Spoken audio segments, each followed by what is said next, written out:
అందరికీ నమస్కారం. మన ఆలయాలు యూట్యూబ్ ఛానల్కు స్వాగతం. గత 4-5 రోజులుగా తిరుపతి లడ్డు అమ్మకాలపై వార్తలు రావడం, టీటీడీ కొత్త రూల్స్ ప్రకటించడం, ఆ తర్వాత భక్తుల నుంచి కంప్లైంట్స్ రావడం చూస్తూనే ఉన్నాం.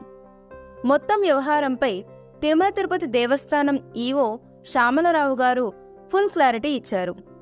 అసలు తాము కొత్త రూల్స్ ఎందుకు తీసుకువచ్చాము, ఆధార్ కార్డ్ తప్పనిసరి ఎందుకు చేశాము అనే అంశాలపై అనేక వివరాలను వెల్లడించారు.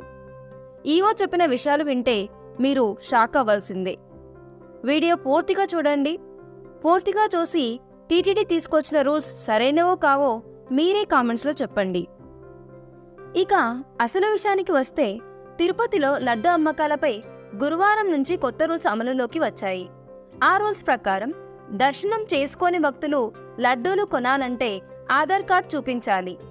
వారికి 2 లడ్డూలు మాత్రమే అమ్ముతారు. ఇక దర్శనం చేసుకున్న భక్తులకు 1 లడ్డు ఉచితంగా ఇస్తారు. దీంతో పాటు 4 నుంచి 6 లడ్డూలు కొనొచ్చు. అసలు టీటీడీ ఎందుకు ఇలాంటి రూల్స్ తీసుకొచ్చిందని భక్తులు అయోమయంలో పడ్డారు. ఈ ప్రశ్నలకు ఈవో శ్యామలరావు గారు సమాధానాలు చెప్పారు. తిరుపతి లడ్డూలు బ్లాక్ మార్కెట్లోకి తరలిపోతున్నాయని తమ దృష్టికి వచ్చినట్టు టీటీడీ ఈవో చెప్పారు. దళారులకు చెక్ పెట్టేందుకు కొత్త రూల్స్ తీసుకొచ్చామని అన్నారు. లడ్డూలు బ్లాక్ మార్కెట్లోకి ఎంత స్థాయిలో వెళ్తున్నాయంటే, కొందరు ఏకంగా 1000కి పైగా లడ్డూలు తీసుకెళ్లి పెళ్లిలో వాటిని స్వీట్లలా అతిథులకు వడ్డించారని తెలిసినట్లు ఈవో చెప్పారు. లడ్డూను పవిత్రమైన ప్రసాదంగా భావించాలి తప్ప స్వీట్లాగా కాదని ఆయన అన్నారు. కొందరు దళారులు బ్యాగుల్లో లడ్డూలు తీసుకెళ్తున్నట్టు తాము గుర్తించామని, అందుకే కొత్త రూల్స్ తీసుకొచ్చామని చెప్పారు.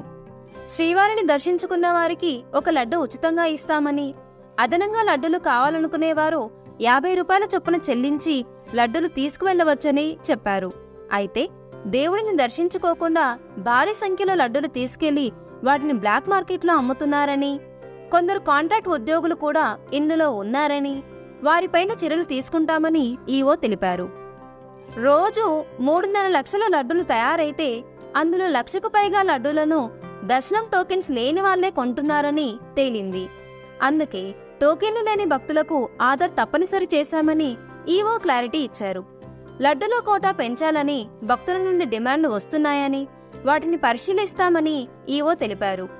ఈ కొత్త విధానం వల్ల భక్తులకు వచ్చిన ఇబ్బంది ఏమీ లేదని, మధ్యవర్తుల ఆగడాలకు ఫుల్ స్టాప్ పడుతుందని ఈవో అన్నారు.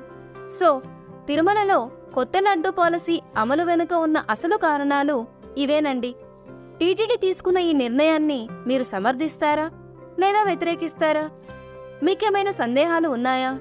కామెంట్స్లో తెలియచేయండి. మీకు ఈ వీడియో నచ్చినట్లయితే లైక్, కామెంట్, షేర్ చేయండి. మన ఆలయాలు ఛానల్ను సబ్స్క్రైబ్ చేయండి. మరో వీడియోతో మళ్ళీ మీ ముందుకు వస్తాము.